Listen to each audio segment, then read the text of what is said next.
शुभेंदु अधिकारी के personal assistant Chandranath रथ का मर्डर केस अब सीबीआई के पास है। सीबीआई ने जांच के लिए एक एसआईटी टीम बनाई है।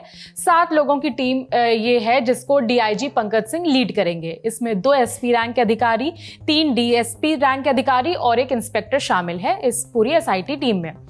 अब पुलिस का मानना है कि जिस भी व्यक्ति या फिर ग्रुप ने यह मर्डर करवाया है उसके पास फाइनेंशियल बैकिंग भी थी, यानी कि कोई एक व्यक्ति या फिर एक ग्रुप है जो फाइनेंशियली उन्हें सपोर्ट कर रहा है जिसने हत्या कराई है। रिपोर्ट में 1 करोड़ रुपए की बात सामने आई है। शूटर्स को सुपारी देना, बाइक और कार की व्यवस्था करना, उनके ठहरने की व्यवस्था करना और फिर मौके पर ही उन्हें फरार करा देना, उन्हें भगा देना और अंडरग्राउंड रखना। इस काम में कम से कम 1 करोड़ रुपए की बात कही जा रही है। पुलिस ने भी यह दावा किया है। पुलिस ने बताया कि हत्या में इस्तेमाल की गई 2 बंदूक में से एक की कीमत अवैध बाजार में 10 लाख रुपए से ज्यादा बताई जा रही है।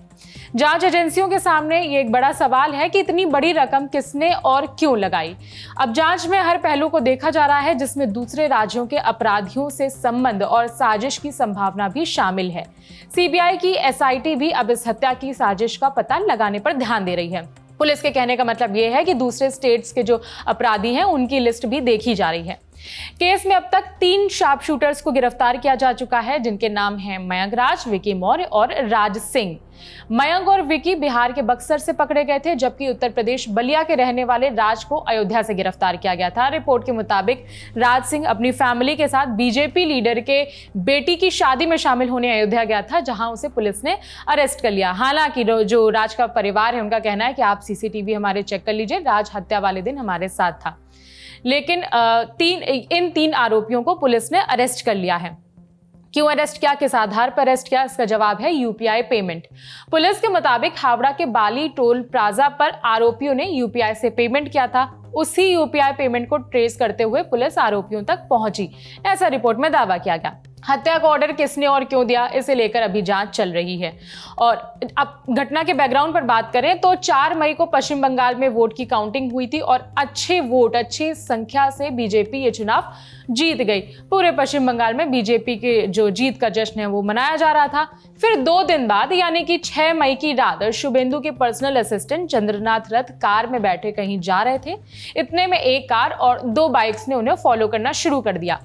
कोलकाता एयरपोर्ट से महज 7 किलोमीटर दूर शूटर्स ने चंद्रनाथ पर 3 गोलियां चला दी, जिससे वहीं पर उनकी मौत हो गई थी। हत्या के बाद बीजेपी और टीएमसी एक दूसरे पर आरोप लगा रहे हैं। बीजेपी का आरोप है कि हत्या प्री प्लान्ड थी और दूसरी तरफ विपक्ष का दावा है कि हत्या में शामिल आरोपी खासकर राज सिंह बीजेपी से ताल्लुक रखता है। विपक्ष ने कई सारी तस्वीरें भी सोशल मीडिया पर शेयर की जिसमें राज सिंह बीजेपी लीडर के साथ नजर आ रहा है। तो इस तरह से दोनों के बीच में ये कॉन्फ्लिक्ट है पार्टियों में। जो बीजेपी सपोर्टर है उनका कहना है कि ये पूरा प्री प्लान्ड है और प्री प्लान्ड की बात खुद शुभेंदु अधिकारी ने भी की। हालांकि जो बड़े लीडर्स हैं बीजेपी के उन्होंने टीएमसी का नाम नहीं लिया, लेकिन जो वर्कर्स हैं उन्होंने टीएमसी पर ये आरोप लगाए हैं।